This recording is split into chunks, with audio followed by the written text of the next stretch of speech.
Hi everyone, this is Tanisha, and today I'll be presenting a workshop on study skills for all of you guys. And for those of you who do not know, this is by the ZNotes brand, which is basically a youth-led organization that provides access to IGCSE and A-level resources. And I definitely recommend using it because they also have many events and many new resources coming up, such as quizzes and study sessions on YouTube. So check those out for sure. So for today's session, we'll be talking about study skills and methods. And obviously for the IGCSE Year 11s, you guys, you have your IGCSEs coming up in May, June, and you'd want to get prepared before exam season. So we asked our team about best study tips, and they basically, as you can see, there's a variety, so it really depends on you. For example, you can use actively recalling, such as blurting it out, and flashcards, so on. Doing a lot of past papers and looking at their mark schemes, which is very, very important for the theory-heavy subjects. Taking notes, keywords, highlighting while reading, so on. Since everyone has their own way of studying that works for them, it is important to find the actual best way. And we hope this workshops helps you find the best way. So to start off, some people, they may have a specific time where they find themselves to be productive more than others. And for others, taking notes, so on. For example, to give you a personal insight, I do a lot of blurting and just reading of the stuff and then just writing it down alongside. So reading and then writing on the side, as well as blurting it out. For example, for computer science and for chemistry, I use that a lot. But then obviously for the more practical and logical subjects that you don't have a lot of theory, but you've got to there's more applications such as maths and physics. It's a lot of those past papers, just bulk it up and just do it for the best results. So before jumping to the best study techniques, it's important to make sure that all of our resources available, um, we have all of our resources available with a plan that we can follow, and make sure to actually stick to the plan. So for example, you want to gather resources ahead of the time, such as downloading syllabus content, i.e. from the Cambridge Edexcel website, making sure you have all the specification points. You don't learn extra stuff that just makes you waste your time the days approaching the exams.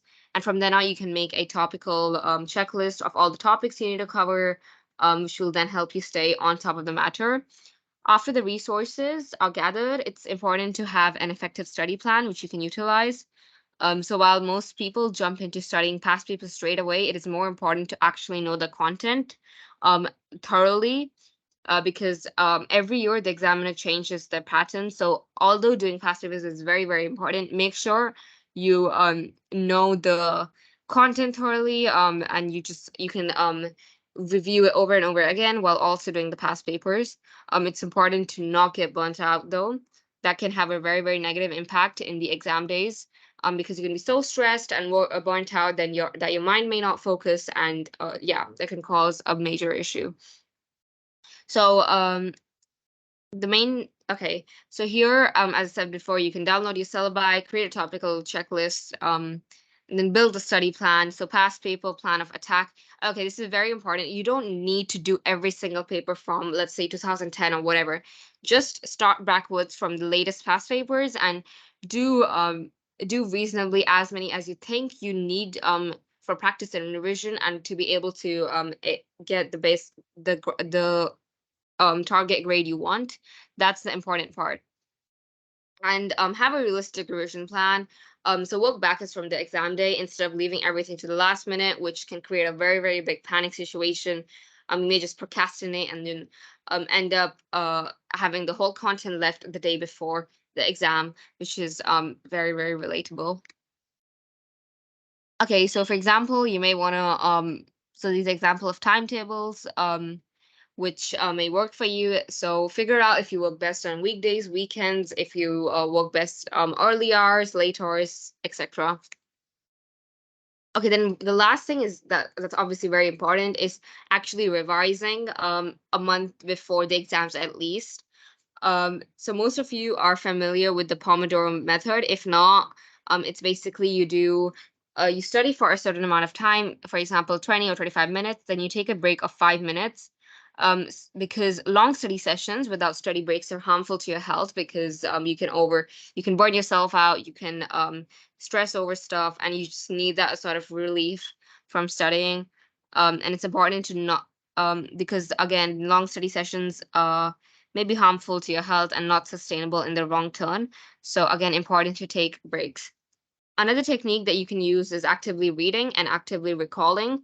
So actively reading requires highlighting keywords and uh, summarizing bullet points. For example, on ZNotes website, you can see all of our notes are in that format in bullet points in clear, specific order, so that there's no sort of extra information that you do not need, and you're just learning it as a waste of time. Keep them very concise.